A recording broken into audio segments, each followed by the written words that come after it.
prêt à accueillir Serge Brochu. Serge, qui est professeur émérite à l'École de criminologie à l'Université de Montréal, dont la présentation s'intitule « La réglementation du cannabis au Canada, exploration de quelques effets à court terme ». Alors, Serge, la parole est à toi. Je t'invite à ouvrir ton micro et à faire ta présentation.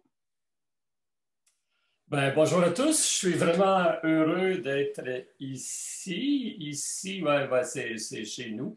J'aurais préféré être également à Trois-Rivières. Joël le disait, on a-tu hâte que ça revienne comme à la normale? Oui, j'ai hâte que ça revienne à la normale. Il y a des avantages quand même à ces conférences Zoom. Hein? On n'a pas besoin de tant de transport pour se rendre à l'endroit de la conférence. On peut être en mou, du moins pour la partie qu'on ne voit pas. On peut écouter la conférence en finissant de déjeuner ou en faisant la vaisselle.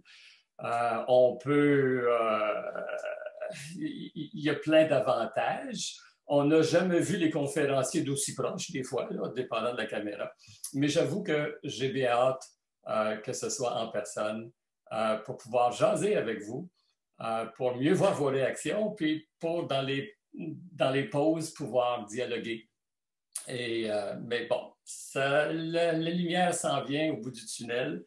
Il n'y a plus de zone rouge et l'été s'en vient. Donc, aujourd'hui, on m'a demandé de parler les effets à court terme de la réglementation du cannabis au Canada. Bien sûr, ça ne fait pas tellement longtemps qu'on a cette réglementation du cannabis, mais je pense qu'on peut commencer à avoir des effets. Bien sûr, on avait des craintes au départ. Plusieurs craintes. Je n'ai pas besoin de vous les répéter. Même notre premier ministre du temps, M. Couillard, n'était pas très en faveur, en tout cas du moins dans ses conférences publiques. Mais bon, qu'est-ce qui s'est passé depuis là? Mais au départ, j'aimerais vous donner quand même un certain contexte. Il faut savoir qu'avant la réglementation du cannabis au Canada, les 3/4 des accusations en matière de stupéfiants, c'était quoi? C'était la possession simple de cannabis. Les 3/4, c'est quand même très important. Et puis, il y avait 1/2 million de personnes qui avaient un casier judiciaire du fait de la possession simple de cannabis. On se demande si ça valait vraiment la peine d'avoir ces casiers judiciaires pour ces personnes-là. Il y a eu 3 rapports de commissions, de comités qui demandaient soit la décriminalisation, soit la réglementation du cannabis. On se souvient peut-être, dans les années 70, c'était dans le temps de Trudeau père, un rapport, la commission Ledin, qui demandait la décriminalisation, et même un rapport minoritaire d'une Québécoise, Marie-André Bertrand, qui recommandait la réglementation, la légalisation du cannabis. Il y a eu plus récemment le comité Ledin, comité sénatorial, qui recommandait la légalisation du cannabis, la réglementation, et puis un comité parlementaire qui, lui, était plutôt favorable à la décriminalisation. Mais de toute façon, tout le monde, tous les rapports, tous les scientifiques étaient d'accord pour dire on ne peut pas continuer à criminaliser les gens qui consomment du cannabis. Parce qu'il y a plein d'effets pervers à cette criminalisation. D'une part, il y a la stigmatisation des usagers. On les force à avoir des contacts avec les milieux criminels pour se procurer leur substance, une substance pour laquelle on n'a aucun contrôle de qualité. Il y a des arrestations et ces conséquences, on le voyait très bien dans les études sociologiques, étaient disproportionnées pour les personnes qui étaient dans une situation de vulnérabilité systémique. Et puis, cette dépénalisation était une tendance forte, je devrais dire, en 2018. Je reproduis ici un tableau qui vient du Monde où on part de 1968 jusqu'à 2018, au moment où nous avons réglementé le cannabis. Et puis, on voyait qu'il y a une tendance exponentielle à dépénaliser, soit partiellement, soit totalement, le cannabis. Donc, on était dans l'ère du temps aussi. Si on regarde de nos voisins américains, ce que vous voyez ici, la carte des États-Unis, bien sûr, on voit les États en bleu. Ce sont les États qui ont réglementé, légalisé le cannabis à toutes sortes de fins, dont récréatives. On voit en vert les États qui ont réglementé pour le cannabis médical. Et en D, ce que c'est écrit D, c'est la décriminalisation du cannabis dans ces États. Donc, on s'aperçoit aussi que c'est une tendance très marquée aussi aux États-Unis depuis 2012. En fait, il y a eu 3 dates qui sont importantes pour nous au niveau de la décriminalisation, ou de la légalisation plutôt. C'est 2012, avec les premiers États aux États-Unis qui ont réglementé, légalisé le cannabis. On pense à l'État de Washington et à l'État du Colorado qui furent les premiers États à réglementer le cannabis. 2014, un pays, cette fois-ci, l'Uruguay, qui a légalisé le cannabis. Et bien sûr, 2018, chez nous, avons réglementé le cannabis. Il y a des études maintenant. 2012, ça fait presque 10 ans. Donc maintenant, il y a des études qui nous permettent de comprendre un peu les impacts un peu plus à long terme. Là, je cite une étude de Lung et ses collaborateurs, mais je pourrais citer d'autres études qui vont pas mal tous dans le même sens. Au niveau, ce qu'on s'aperçoit, c'est qu'il n'y a pas d'augmentation de la consommation chez les jeunes. De façon générale, la réglementation n'entraîne pas une augmentation de la consommation chez les jeunes, ni un usage problématique de leur part. C'est quand même intéressant parce que c'était quand même une des idées fausses que l'on avait face à la légalisation, la réglementation du cannabis au Canada. Par contre, on voit une augmentation de la consommation, de la prévalence de consommation chez les usagers adultes dans les États qui ont légalisé, et aussi une augmentation des visites à l'urgence pour l'usage de cannabis. Et c'est beaucoup en lien avec l'usage de comestibles. L'usage de comestibles qui, dans le monde illégal, n'est pas très utilisé, ce qui fait, mais qui a des effets quand même très différents. Hein? L'effet de consommer un joint se produit très rapidement, alors que lorsqu'on consomme un space cake, ben, ça prend un certain temps avant de ressentir les effets. On peut alors être un peu trop gourmand et après un certain temps ressentir beaucoup trop d'effets, donc qui pourraient amener à l'urgence. Aussi, ces produits comestibles ont été vendus dès le départ dans les États comme l'État du Colorado, dans des produits très attrayants pour les enfants, et sans trop de précautions au niveau de la façon dont ils sont enveloppés, l'emballage. Ce qui fait qu'il y a eu aussi des intoxications accidentelles de la part des enfants qui voyaient le gummy bear et pensaient que c'était très bon. Oui, effectivement, mais il y avait du cannabis à l'intérieur, ce qui fait que des problèmes. Dans les études aussi, on voit des données contradictoires au niveau de l'augmentation des troubles d'usage de cannabis chez les adultes. Il y a des études qui montrent, oui, il pourrait en avoir, d'autres, non, pas vraiment. C'est la même chose au niveau des accidents de véhicules motorisés impliquant l'usage de cannabis. Mais il faut savoir qu'avant la réglementation du cannabis, ou dans les États dont le cannabis n'est pas réglementé, les policiers souvent ne s'attardent pas à prendre des données sur l'usage de cannabis. Souvent, ils vont se limiter à l'intoxication à l'alcool parce que c'est beaucoup plus facile à prouver avec des tests d'alcoolémie, alors que pour le cannabis, c'est beaucoup plus souvent contesté. Donc, aujourd'hui, on va regarder ce qui se passe au niveau du Canada et du Québec en particulier. Donc, on va regarder la réglementation. Pourquoi on a fait cette réglementation et c'est quoi? cette réglementation, mais on va surtout s'attarder aux effets, les effets à court terme de cette réglementation. Donc, on va regarder le prix du cannabis, on va regarder la prévalence d'usage du cannabis. Bien sûr, bon, je suis à l'école de criminologie, donc on va regarder quand même la criminalité, c'est intéressant pour moi, en tout cas, du moins. Et puis, on va regarder d'autres aspects au niveau des effets à court terme. Et j'aimerais, si on a le temps, probablement qu'on va l'avoir, parler de prospective sur les autres substances. OK, la réglementation.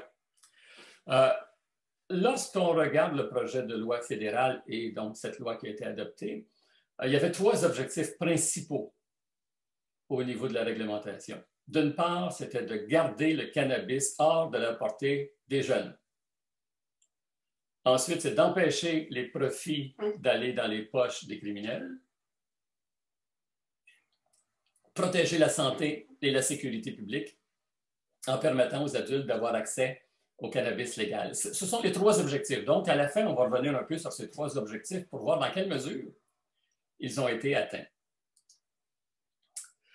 Si on regarde la loi fédérale, très brièvement, ce que la loi fédérale fait, c'est qu'elle donne un encadrement général aux provinces pour appliquer leurs lois ou au niveau du code criminel. Donc, d'une part, au Canada, on peut avoir la permission d'acheter légalement du cannabis si on a moins de 18 ans. Les provinces peuvent augmenter, mais l'âge minimal au Canada, c'est 18 ans. Au niveau de la culture, l'encadrement général de la loi fédérale dit oui, on a le droit à 4 plants, mais maximum 4 plants. Les provinces peuvent prendre quelque chose de plus bas au niveau du nombre de plants acceptables.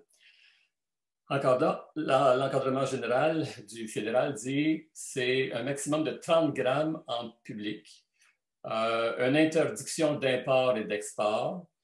Il y a des pouvoirs d'inspection très importants.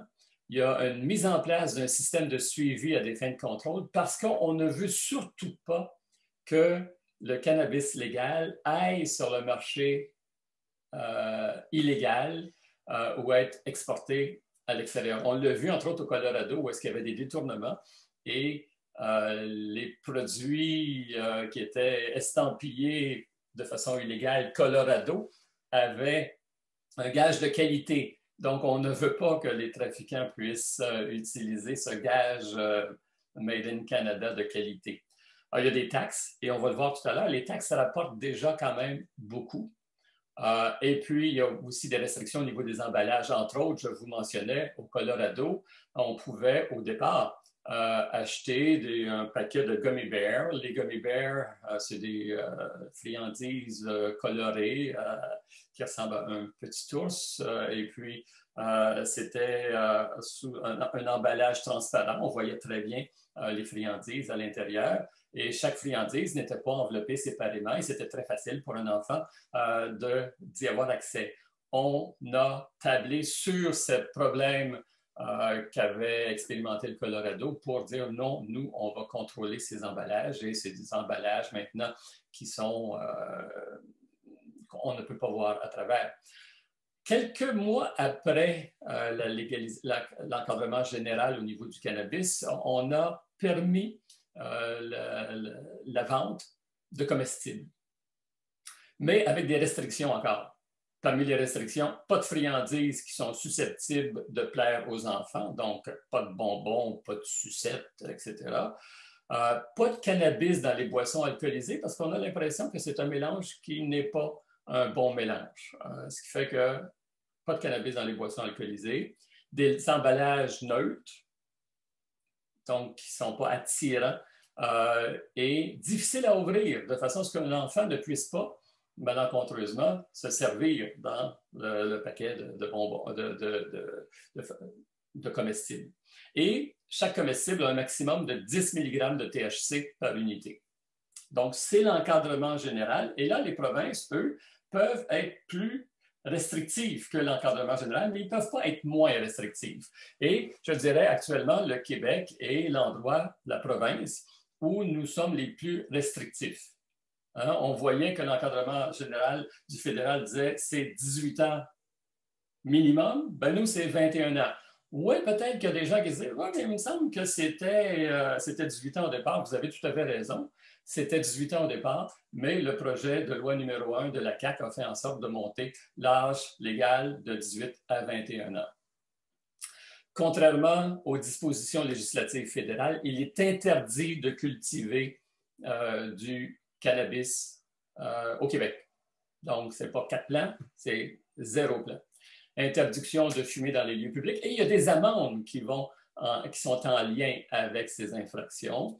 Interdiction de posséder du cannabis dans les établissements collégiaux, les établissements universitaires. Interdiction d'exploiter un point de vente à proximité d'un collège ou une université. Il y a un seul distributeur agréé ici au Québec et c'est la SQDC.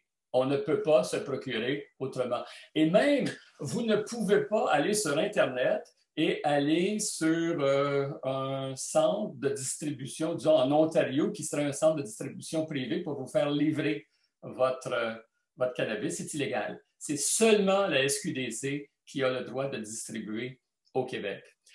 Quelque chose de très intéressant, c'est que les profits de la vente du cannabis sont versés dans un fonds qui est dédié à la prévention et à la recherche en matière de cannabis.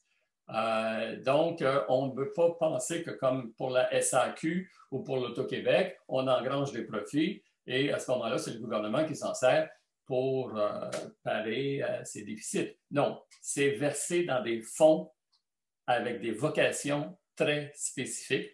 Et il y a un comité de vigilance dont le mandat est d'évaluer l'application des mesures, de surveiller les phénomènes émergents. Sandia et moi faisons partie de ce comité de vigilance, mais il faut dire qu'avec la COVID, on n'a pas eu de réunion depuis le début de la COVID, malheureusement. Je pense que la santé publique est occupée bien ailleurs. Si on se compare maintenant aux autres provinces, on voit ici l'ensemble des autres provinces sauf le Québec. Et là, ce qu'on s'aperçoit, c'est que l'âge légal de consommation, c'est de façon générale 19 ans partout. Nous sommes les seuls à avoir un âge légal de consommation de 21 ans. Au niveau de la distribution, il y a différents modèles. Nous avons un modèle public, tout comme le Nouveau-Brunswick, la Nouvelle-Écosse, l'île du Prince-Édouard, le Nunavut. Mais il y a aussi des modèles privés dans d'autres provinces. L'Alberta, Saskatchewan, Manitoba, Ontario, nos voisins, entre autres. Au départ, en Ontario, ça devait être un modèle de distribution publique comme nous, et il y a eu des élections. Et maintenant, c'est un modèle privé. Et puis, on a aussi des modèles mixtes en Colombie-Britannique et au territoire du Nord-Ouest. Partout, on le voit à la dernière colonne, partout on peut cultiver ces plantes de pot, sauf au Québec et au Manitoba. Une réglementation, là, ben, ça ne veut pas dire que tout est permis. Hein? Ça veut dire que justement, il y a des règlements et puis les règlements font en sorte qu'éventuellement, il y a des infractions. On le voit ici, une liste des infractions. Une possession dépassant la limite autorisée, ben, c'est une contravention ou 5 ans. Toutes les autres infractions, c'est une contravention ou une peine maximale d'emprisonnement de 14 ans, entre autres pour la distribution ou la vente illégale, pour la production de cannabis au-delà des limites fixées. Quelque chose qui serait intéressant et qui serait important pour vous de savoir, c'est la possession de cannabis au moment de franchir une frontière du Canada, là, ce n'est pas permis. Donc, si vous allez au Colorado, hein, vous irez acheter votre cannabis au Colorado, amenez-le pas, même si il est bien meilleur celui du Québec que celui du Colorado. Non, ce n'est pas une bonne idée. Emprisonnement maximal de 14 ans. D'ailleurs, lorsque vous traversez les frontières aériennes, au niveau des aéroports, vous avez un panneau du gouvernement du Canada qui vous dit que traverser la frontière avec du cannabis est illégal. Et il y a même des lieux de dépôt pour le cannabis, des endroits où vous pourriez laisser votre cannabis. Je n'ai pas été voir s'il y en avait beaucoup dedans, mais c'est disponible.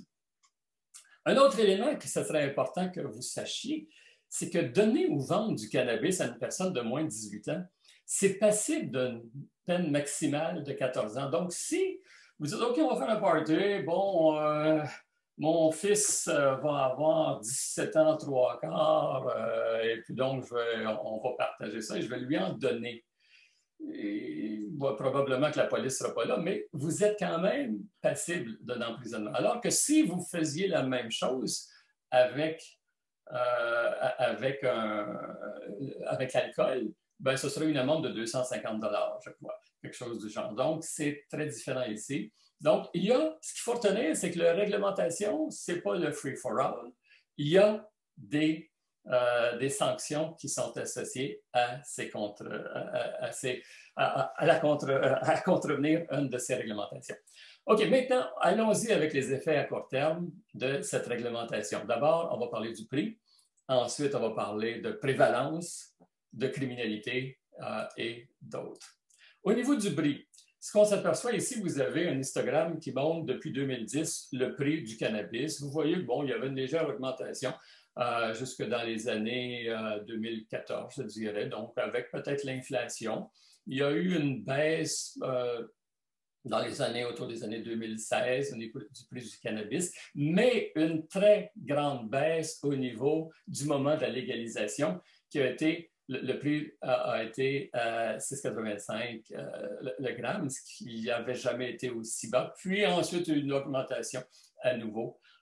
Et puis là, on le retrouve avec un prix moyen de 7,50 $. Là, vous allez me dire, oui, mais il me semble que c'est pas mal plus cher à la SQDC. Mais vous avez raison, parce que c'est le prix moyen que les gens payent. C'est Statistique Canada qui fait ces enquêtes de façon continue. Donc, si vous achetez du cannabis, vous pouvez aller sur le site de Santé Canada, de Statistique Canada, et révéler le prix que vous avez payé. Donc, vous me disiez, ouais, mais le 7,50 $, c'est pas mal moins cher que ce que je paye au niveau légal. Oui, effectivement, au niveau légal, c'est en moyenne, par gramme, environ 10,30 $. Donc, et la source illégale, c'est 5,73 $. Donc, il y a quand même une bonne marge. Pour un consommateur régulier, probablement que ça l'affecte, cette marge-là. Au Québec, le prix moyen est de 7,88 $ pour la consommation légale. Donc, la différence de prix est moins importante parce que si on regardait la deuxième ligne au niveau des sources légales, c'était 10,30 $ pour l'ensemble du Canada. Et la presse a fait une analyse des écarts de prix entre le cannabis légal et illégal en 2019. Et puis, on voit très bien que c'est au Québec que la différence de prix est la moins grande, alors que c'est au Nouveau-Brunswick avec 6,46 $ de différence pour un gramme de cannabis. Donc, on voit ici que le Québec s'est quand même adapté au marché de façon à essayer d'avoir une part le plus importante du marché du cannabis.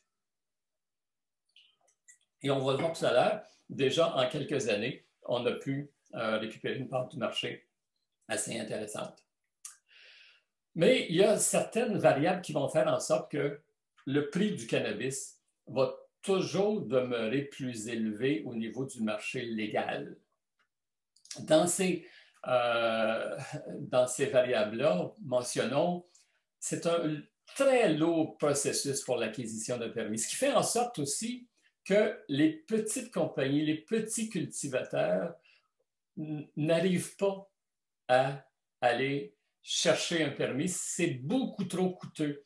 Au niveau de l'alcool, au niveau des bières, on voit beaucoup de microbrasseries qui apparaissent pour satisfaire les différents palais des consommateurs. Mais au niveau du cannabis, ce sont de grandes compagnies qui sont présentes sur le marché parce que le processus d'acquisition des permis, c'est beaucoup trop lourd, beaucoup trop coûteux.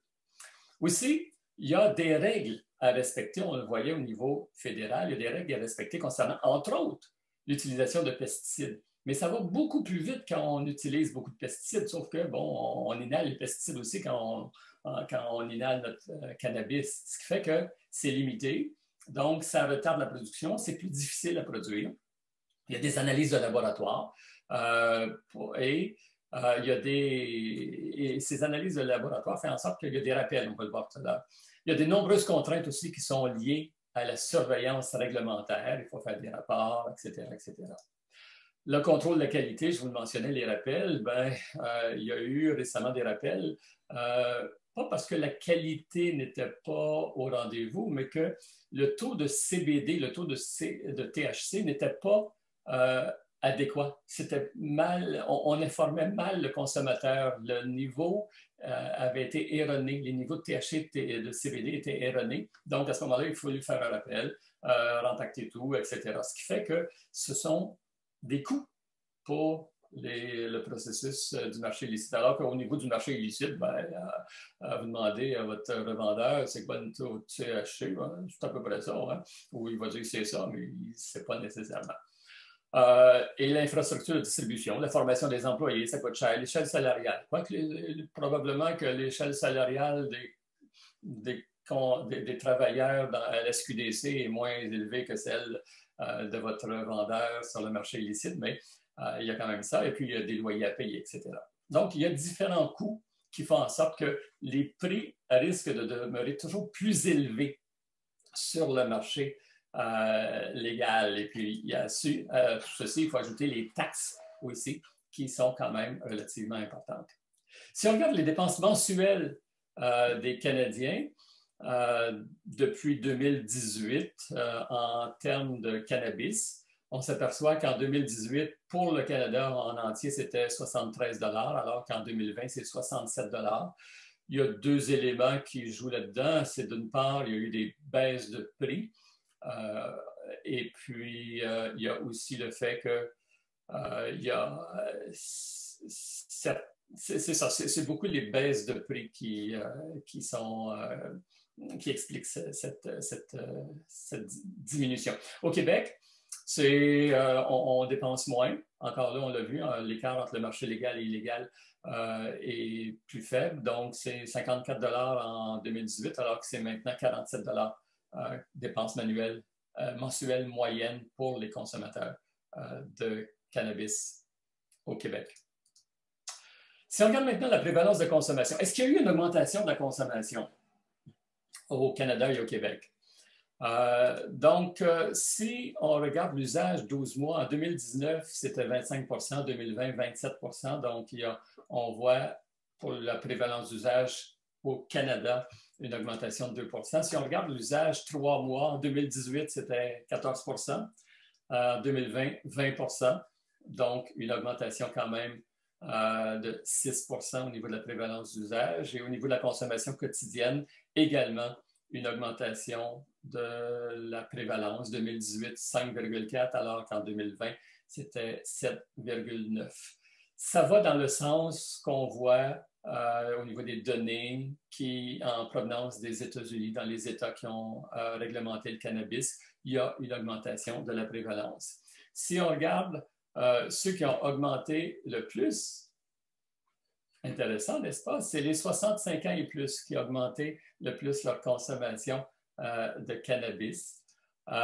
Mais il faut dire que les 65 ans et plus, c'est le groupe d'âge qui consommait le moins de cannabis. Puis on peut se demander, alors, pourquoi ils ont commencé à consommer du cannabis? Dans les raisons ici, vous voyez les 65 ans et plus, on voit que le bleu pâle, c'est à des fins médicales. C'est ça. C'est beaucoup à des fins médicales. Plusieurs, c'est du cannabis médical, mais la majorité s'automédicamente en allant à la SQDC.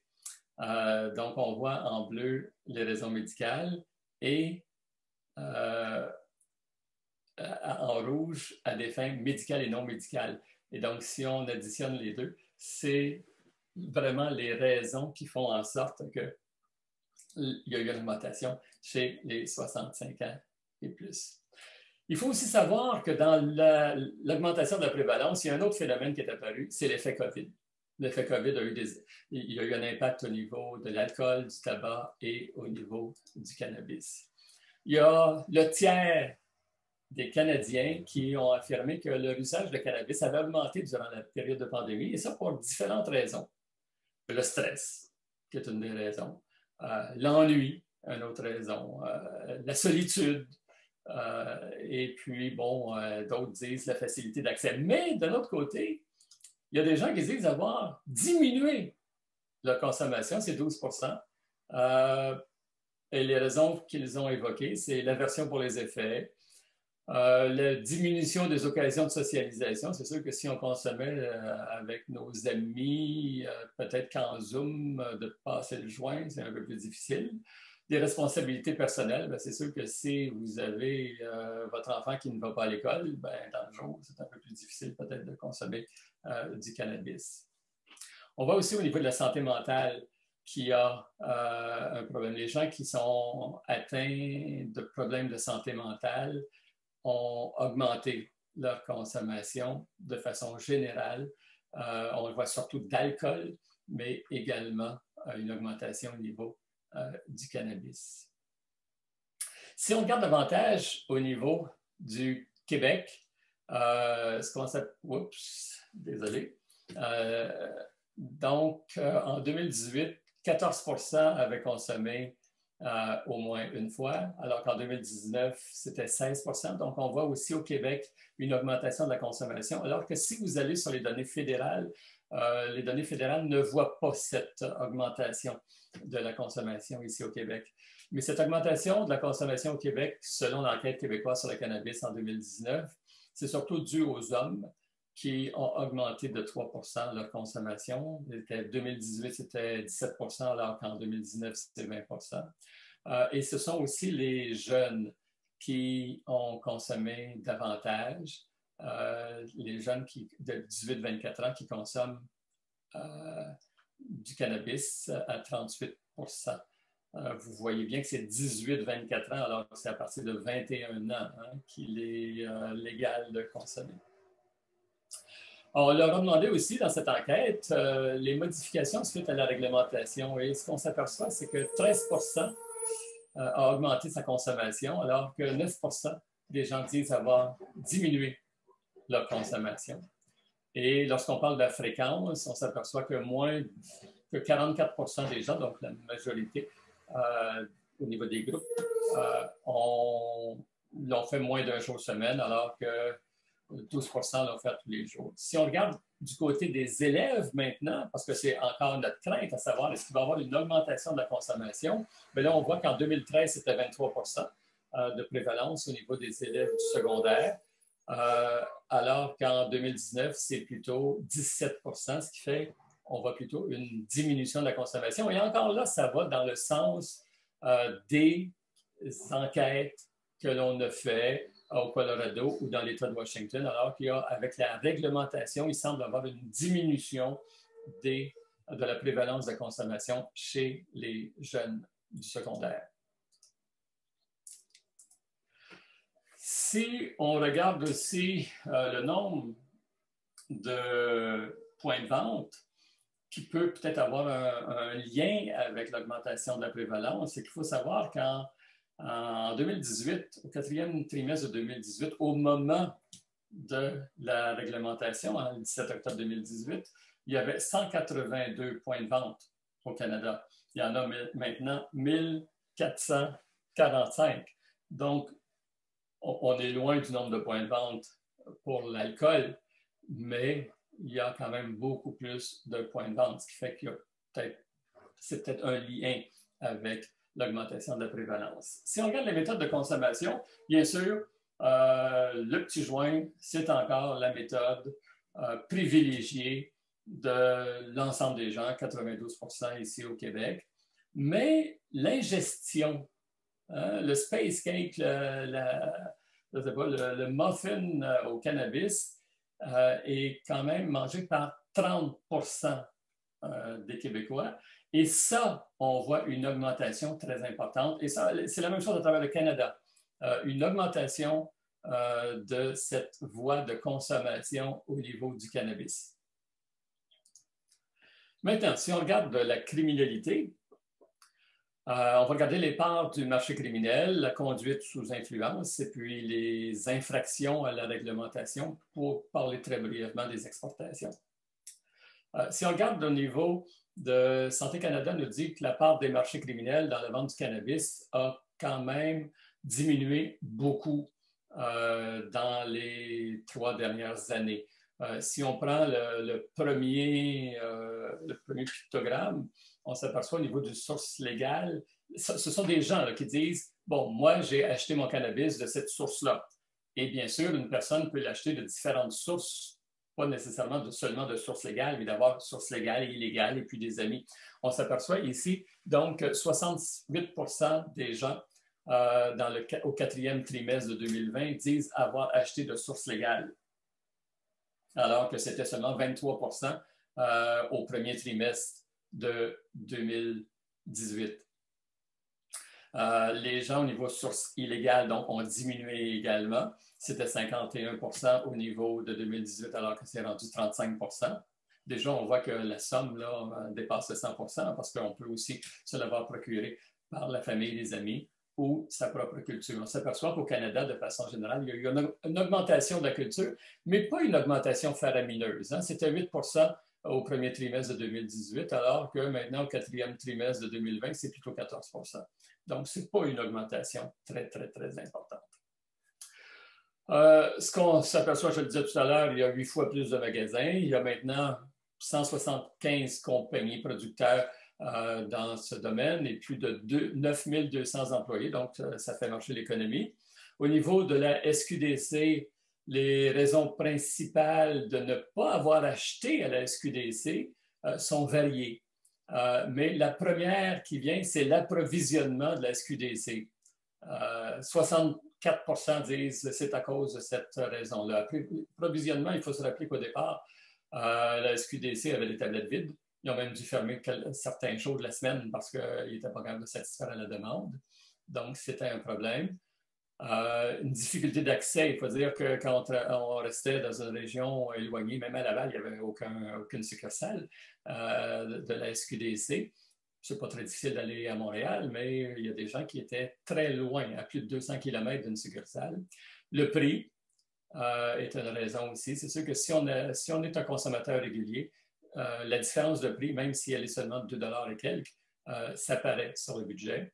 La teneur en THC ou en CBD est évoquée par le tiers des personnes. Et le délai d'obtention, il faut savoir que ça prenait un certain temps, si on commandait par Internet, avoir notre produit à la maison, alors que votre revendeur se fait un plaisir de vous le livrer vraiment très rapidement et souvent dans l'heure. La SQDC a eu certaines réponses face à ceci, donc a fait une meilleure gestion de ses stocks, c'est plus fermé, c'est bien approvisionné. Le nombre de succursales a augmenté, mais de façon très importante, passant de 12 à 68. Et les ventes sur Internet de la SQDC fait en sorte que maintenant, vous l'avez un peu plus rapidement, de 1 à 3 jours. C'est sûr que ce n'est pas si rapide que votre revendeur sur le marché illicite. Si on regarde la conduite d'un véhicule moteur, dans les 2 heures après avoir consommé du cannabis, parmi les répondants qui ont mentionné avoir consommé du cannabis, en 2019, il y a 26% qui disaient avoir conduit leur véhicule dans les 2 heures, alors que maintenant, en 2020, c'est 22%. Donc, on s'aperçoit qu'il y a une légère réduction du nombre de gens qui répondent dans l'affirmative à cette affirmation. Les raisons pourquoi ils conduisent, bien, il y a différentes raisons. L'impression de ne pas avoir les facultés affaiblies, et ça, c'est 3/4 des gens. Je n'avais pas les facultés affaiblies. Une impression de pouvoir conduire prudemment, le quart dit ça.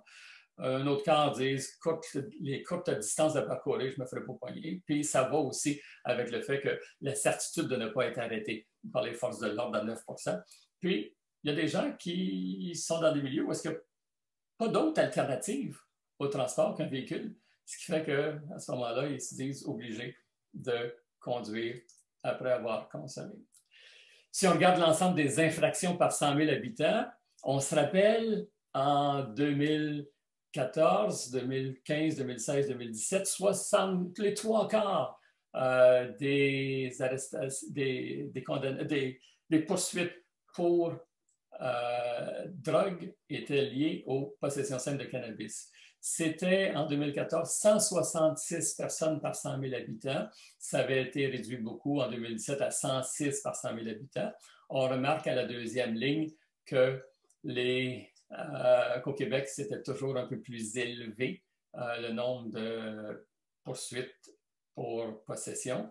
Maintenant que la réglementation est passée, il y a quand même des délits, hein? Possession de plus de 30 grammes, possession de 5 grammes et plus par un mineur, possession de vente ou distribution. Mais regardez, on a divisé par 10 à peu près le nombre. Si on additionne l'ensemble de ces délits de possession par 100 000 habitants, on est à peu près à 10 par 100 000 habitants, alors qu'on était à 106 par 100 000 habitants. Au niveau du Québec, on est peut-être à 13 par 100 000 habitants, mais on a presque divisé par 10 aussi le nombre de possessions. Donc, bien sûr, ces gens-là n'auront pas de casier judiciaire, etc. La différence, eux, vont avoir encore un casier judiciaire. Si on regarde les exportations, on s'aperçoit qu'il y a une augmentation des saisies aux douanes américaines. Encore là, peut-être le saut Made in Canada peut aider à distribuer le Québec Gold ou le BC Buds. Donc, en 2017-2018, il y avait 1959 kg, alors qu'en 2018-19, c'était plutôt 2214, donc ça l'a presque doublé. Selon une étude de Descaries et Tu, il y aurait une augmentation des ventes de trafiquants canadiens à l'international sur les cryptomarchés. Et on peut penser peut-être qu'il y a aussi d'autres formes de criminalité qui se sont développées suite à la réglementation. Si on regarde les autres effets, je vous parlais aux États-Unis qu'il y avait des cas au niveau des centres antipoison. Effectivement, de mars 2019 à février 2020, il y a eu 447 cas d'exposition au cannabis qui a été reporté. De mars 2020 à février 2021, 630, donc une légère augmentation, mais on s'aperçoit que c'est quand même très minoritaire. La SQDC a fait des profits très intéressants. En 2019-2020, ça c'est dans le rapport annuel, donc c'est pour une année, 12 mois, il y a eu 592 000 visites par mois, 176 comptes clients sur le web, des ventes de 312 millions, un résultat net de 26 millions donc, qui ont été versés au niveau des profits de la recherche et de la prévention. Pour le troisième trimestre de 2020, là j'insiste, hein, le troisième trimestre de 2020, c'est un trimestre, on a des ventes de 13 millions déjà, un résultat net pour un trimestre de 23 millions. Ce qui fait qu'on fait des bonnes ventes à la SQDC. On fait de l'investissement à ce moment-là en recherche, en prévention. Ici, c'est des exemples que l'on peut voir. Au niveau des taxes d'assises, en 2018-2019, il y a eu 18 millions en taxes d'assises. En 2019-2020, 520 millions. C'est quand même important. Donc, si on regarde les objectifs de départ que nous avions, garder le cannabis hors de la portée des jeunes, effectivement, il y a une diminution de la prévalence, mais les jeunes ont quand même accès à travers les marchés illicites, ça c'est clair. Empêcher les profits d'aller dans les poches des criminels. De plus en plus, on pense que le marché légal a environ 30% des parts du marché. Si on se fie à la prohibition de l'alcool, la fin de la prohibition de l'alcool aux États-Unis, protéger la santé et la sécurité publique en permettant aux adultes d'avoir accès au cannabis légal, oui, on peut penser que c'est de mieux en mieux à ce niveau-là. Donc, les points positifs, on retire le spectre pénal pour les usagers. C'est une étape importante dans la normalisation de nos rapports sociaux avec les consommateurs sans banalisation de l'usage. Et le Québec a une approche de santé publique qui est, à mon avis, très intéressante, peut-être un peu contraignante, mais intéressante. J'aimerais quand même, dans les 3 minutes qui me restent, dire un dernier mot sur les autres drogues. La question à se poser actuellement sur les substances illicites, c'est un peu la même que nous avions pour le cannabis. Est-ce que nos lois actuelles sont optimales pour éviter les empoisonnements liés à l'usage de drogue. Est-ce que les usagers d'opioïdes, les usagers de cocaïne, les usagers de crack, d'amphétamines sont par définition des criminels? Je pense que c'est important de se poser cette question-là. Il y a clairement des effets pervers à la criminalisation des usagers. On voit les mêmes effets pervers qui étaient rapportés, entre autres, par le rapport de la commission Ledin, etc. Stigmatisation, contact avec les milieux criminels, arrestation, conséquences disproportionnées pour les personnes les plus vulnérables. À ça, pour les opioïdes, entre autres, on ajoute un accès restreint aux soins de santé, un usage de substances toxiques pour l'ensemble des produits qu'on ne peut pas contrôler au niveau de la qualité, des empoisonnements, où est-ce que de 2016 à 2019, il y a eu 15 000 morts au Canada. La criminalisation a clairement mais en même temps, on parle beaucoup de décriminalisation, et là, je sais qu'il me reste seulement 1 minute et je vais passer très rapidement. On pense beaucoup de décriminalisation. Est-ce qu'on devrait décriminaliser? Oui, mais il y a des limites à la décriminalisation. C'est comme si on passe un message qui est très ambigu. La consommation, oui, c'est toléré, mais on dit c'est l'abstinence qui est souhaitée. L'usager, avec une décriminalisation, est toujours passible d'une punition. Quand on regarde les endroits où est-ce qu'on a décriminalisé, il y a des amendes, des travaux communautaires, des traitements sous supervision du tribunal. On maintient une attitude sociale qui est stigmatisante envers les usagers. Il n'y a aucun contrôle de la qualité des produits et, clairement, on maintient les gens en contact avec les milieux criminels pour se procurer leurs substances. Parfois, dans la décriminalisation, on va dire, OK, on peut jusqu'à un certain nombre de grammes être décriminalisé. Mais souvent, cette quantité tolérée est généralement trop faible pour les usagers intensifs. Et puis, c'est clair qu'il y a plusieurs usagers qui vont commettre des crimes lucratifs pour leurs besoins de drogue. Oui, la décriminalisation, mais la décriminalisation, ce n'est pas un panacée. Je pense qu'il faut dès maintenant, commencer à réfléchir sur les modifications réglementaires qui s'imposent pour l'ensemble des usagers de substances actuellement illicites, pas seulement les usagers de cannabis comme on l'a fait. Il faut une réflexion, une discussion, mais surtout une participation active des usagers pour savoir qu'est-ce que serait le meilleur moyen d'aider ces gens-là. Et je pense que le meilleur moyen d'aider ces gens-là, c'est de leur donner un accès à des substances sécuritaires selon leurs moyens. Bon, je sais que j'ai dépassé d'1 minute. Je vous remercie beaucoup de votre écoute et je serai très heureux d'entendre vos commentaires et vos questions. D'abord, merci infiniment, Serge, pour à nouveau une conférence qui a été fouillée et qui nous met à jour. Et voilà. J'ai été quand même assez troublée par la position du Québec que je trouve assez ambivalente et j'aimerais ça avoir ton opinion là-dessus. D'une part, ça fait déjà 1 an qu'on n'entend plus le ministre Calment parler des effets de prévention nécessaires. Et surtout, quand on examine le conseil d'administration de la Société de cannabis, on constate qu'il n'y a qu'un seul scientifique, c'est Jacques Simiewski, Jack est un grand chercheur, sauf que c'est un grand chercheur en cancer. Oui. Il ne connaît rien sur l'épidémiologie. C'est un homme charmant, par ailleurs, que je respecte infiniment.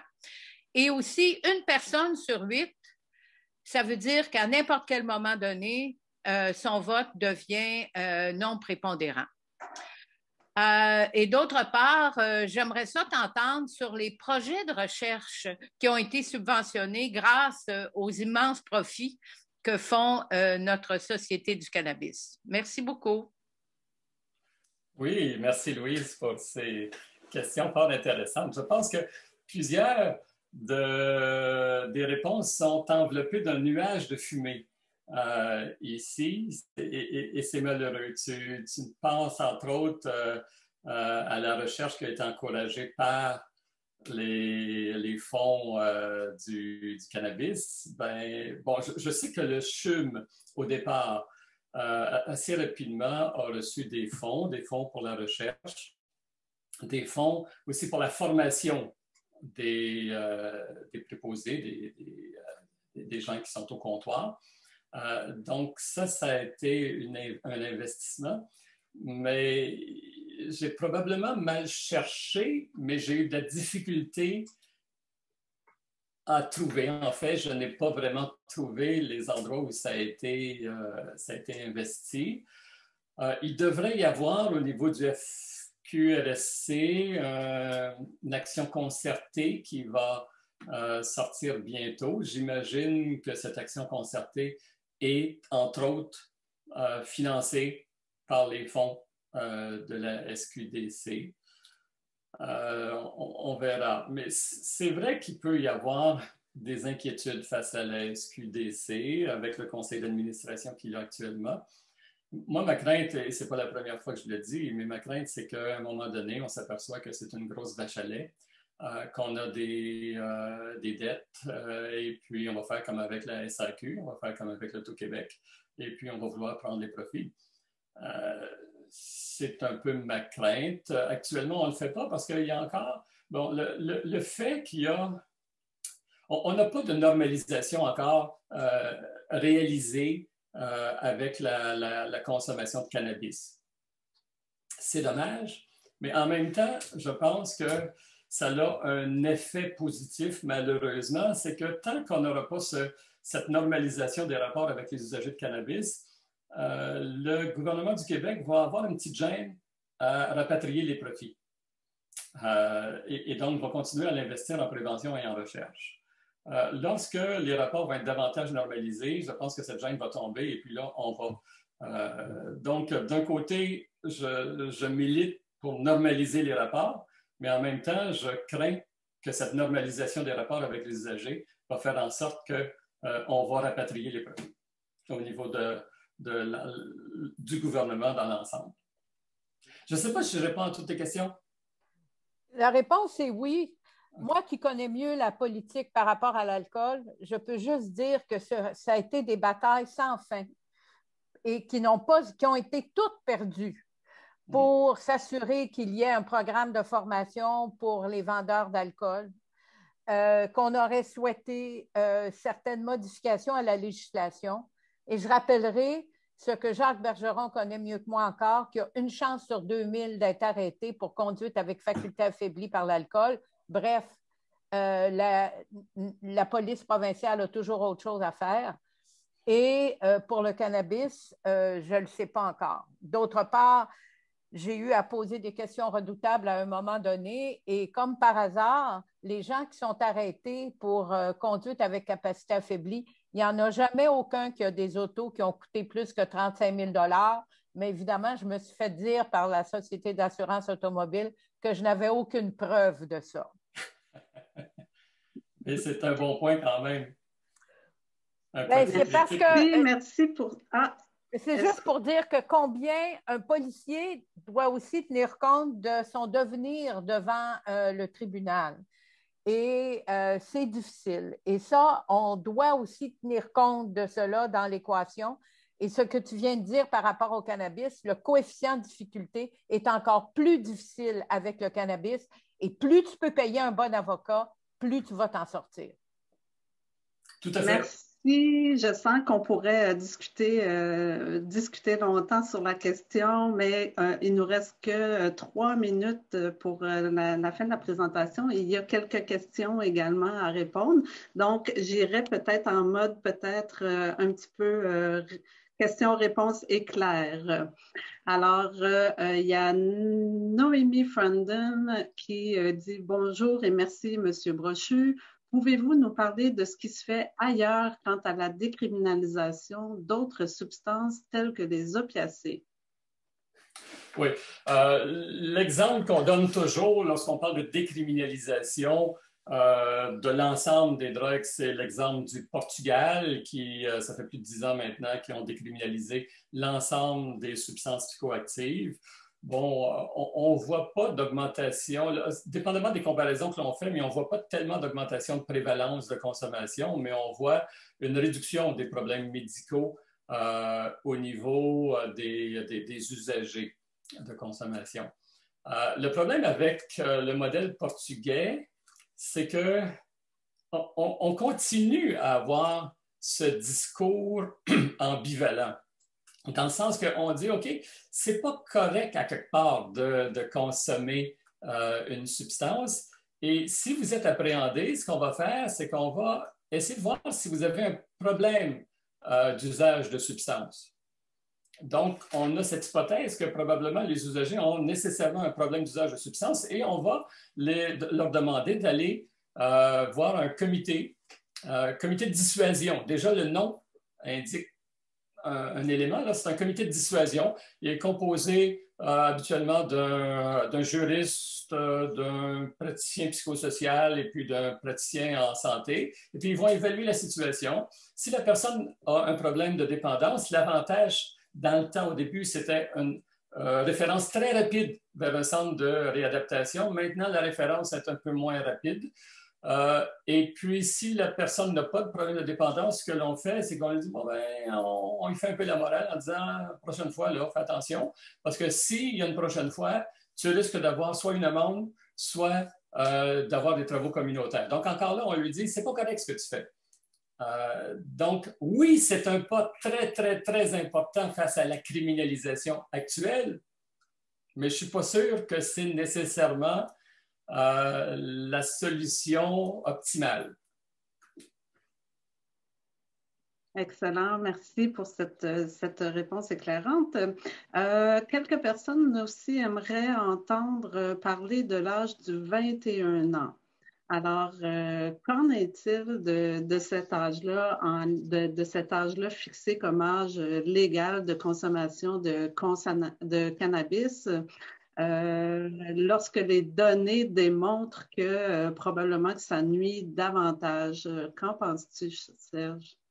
Bon, au niveau de ça nuit davantage, il est clair que si nous voulons avoir les parts de marché, que le marché légal conquiert les parts de marché du cannabis, ben, c'est une épine dans notre pied parce que les 18-21, il y en a 30-40% au niveau de la prévalence de consommation, puis il y en a parmi ces gens-là qui consomment quand même assez régulièrement.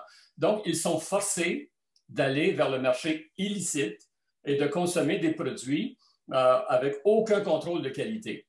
Donc, il y a ça. Et puis, on ne voit pas tellement les raisons pourquoi on a augmenté à 21 ans, si ce n'est que sur une position morale, je dirais. Il n'y a pas vraiment de raison. Il y a des gens qui interprètent, parce que les données canadiennes montrent des augmentations dans plusieurs provinces au niveau de la prévalence, mais pas au niveau du Québec. Alors que les données du Québec, les données de l'enquête québécoise montrent une augmentation de la prévalence, les données nationales ne montrent pas. Et il y a des gens qui croient que ça pourrait être lié aux 21 ans. Bon, vous voyez bien que ce n'est pas mon interprétation. Mais bon, il y avait un article dans le Journal de Montréal récemment qui disait que pour les Français, notre modèle québécois, plutôt restrictif, était le modèle à imiter. Bon, moi, je n'ai pas l'impression. J'ai l'impression que, un peu comme on le fait pour le COVID, Sandia parlait qu'on passe en zone orange. Bon, le premier ministre a dit, ouais, ben, probablement qu'il va y avoir une augmentation de la prévalence, mais on est capable de gérer. Ben, c'est aussi mon opinion pour la consommation de drogue. Probablement qu'effectivement, si on baisse à 18 ans, comme on le voulait au départ, il y aura une augmentation de la prévalence, mais on est capable de la gérer. Merci. Donc, si on avait eu le temps d'aborder les améliorations possibles, dans le fond, à l'encadrement, la réglementation, ça aurait fait partie d'un des points que tu aurais soulevés. Je suis désolée, on est vraiment à la limite de notre temps. Donc, il y a quelques questions qui restaient. Donc, je suis navrée d'avoir à mettre fin à cet échange-là, en espérant qu'on ait l'occasion de le poursuivre. Je te remercie beaucoup, Serge, pour cette présentation. C'était un très beau moment passé en ta compagnie. Merci beaucoup.